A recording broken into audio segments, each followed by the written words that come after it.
ఎడముంది కుడి ఉంది, కుడి ఎడమయ్యే గొడవుంది, బట్ ఎటుకైనా గమ్యం ఒకటే. మన చేతలు మన తెలివికి అద్దం పడితే, మన చేతులు మన మెదడుకు అద్దం పడతాయి. ప్రకృతిలో కనిపించే ఎన్నో వైవిధ్యాల్లో ఎడమ చేతి వాటం ఒకటి.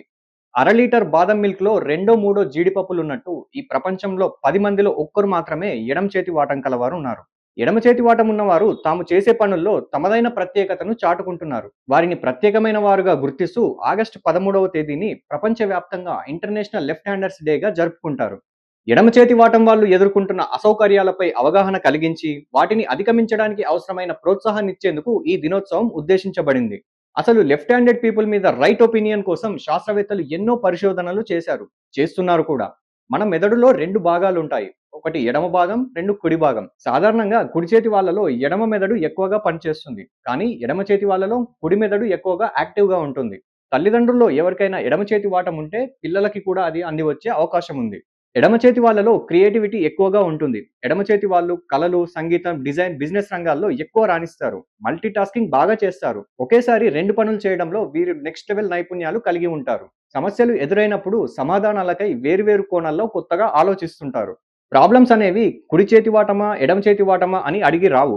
కానీ కుడి చేతి వాళ్ళ కోసం డిజైన్ చేయబడిన స్కూల్ డెస్క్‌లు, కత్తెరలు, కంప్యూటర్ మౌస్‌లు వంటివి వాడే సమయంలో ఎడమ చేతి వారికి కొంత గందరగోళం తప్పదు. ఎందుకంటే ఇవి కుడి చేత్తో వాడడానికి అనువుగా క్రియేట్ చేశారు కాబట్టి.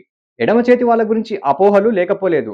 వీళ్ళు బలహీనులు అని మాట్లాడుకుంటారు. అలాంటి వారికి కొందరు లెఫ్ట్ హ్యాండ్ లెజెండ్స్‌ను పరిచయం చేయక తప్పదు. ఎడమ చేతి వారు వింతగా ఉంటారు అని ఊహించుకుంటారు. వీరికి ఎడమ చేతి వాటం కళాఖండాలు ఎలా ఉంటాయో చూపెట్టాల్సిందే. ఎడమ చేతి వాళ్ళు తక్కువగా నేర్చుకుంటారు అని హేళన చేస్తుంటారు. అలాంటి వారికి కొందరు వామహస్త వీరులతో కరచాలనం చేయించాల్సిందే. సనాతన సంస్కృతిలో భోజనం, పూజలు, దానాలు చేసేటప్పుడు కుడి చేతినే ప్రాధాన్యంగా భావిస్తారు. ఎడమ చేతిని అపవిత్రంగా భావించే సంప్రదాయం ఉంది. దీంతో ఎడమ చేతి వాటం పిల్లలను కుడి చేతి వాటంగా మార్చే ప్రయత్నాలు ఇప్పటికీ కొన్ని కుటుంబాల్లో జరుగుతున్నాయి. ఇది పిల్లల్లో నేర్చుకోవడంలో వెనుకబాటుతనానికి, వారి కేపబిలిటీస్‌పై వారికే నమ్మకం తగ్గించడానికి దారితీయవచ్చు. పిల్లవాడు ఎడమ చేతితో సహజంగా రాస్తే కుడి చేతికి మార్చమని బలవంతం చేయకండి. ఇది వారి మానసిక స్థితిని దెబ్బతీస్తుంది. ఎడమ చేతి వారి కోసం ప్రత్యేక పెన్నులు, షార్ప్‌నర్‌లు అందుబాటులో ఉన్నాయి. వాటిని వాడే అవకాశం ఇవ్వండి. వారి ప్రత్యేకతను గుర్తించండి. ఎడమ చేతి వాటం అనేది ఒక లోపం కాదు. ఇది మానవ వైవిధ్యంలో ఒక అందమైన భాగం. సమాజం కుడి చేతి వాటానికి అనుగుణంగా రూపొందించబడిన ఎడమ చేతి వాటం వారు తమ ప్రతిభతో ప్రపంచంలోని అన్ని రంగాల్లో దూసుకెళ్తున్నారు. ఎడమ చేతి వాటం లాంటి అలవాటు మనుషులకే కాదు, జంతువుల్లో, పక్షుల్లో కూడా ఉంది. కొన్ని కుక్కలు ఏదైనా వస్తువును తీసుకునేటప్పుడు ఎడమ పాదం ఎక్కువగా ఉపయోగిస్తాయి. కొన్నిసార్లు పిల్లులు ఆహారం తాగేటప్పుడు లెఫ్ట్ లెగ్ వాడడం మనం గమనించవచ్చు. కోతులు కూడా మనుషుల్లా ఎడమ, కుడి చేతుల వాడకం స్పష్టంగా మనకి కనిపిస్తుంటుంది.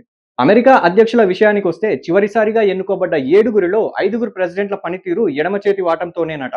సచిన్ టెండూల్కర్ 6 కొట్టేది రైట్ హ్యాండ్‌తో అయినా సంతకం చేసేది మాత్రం లెఫ్ట్ హ్యాండ్‌తోనే.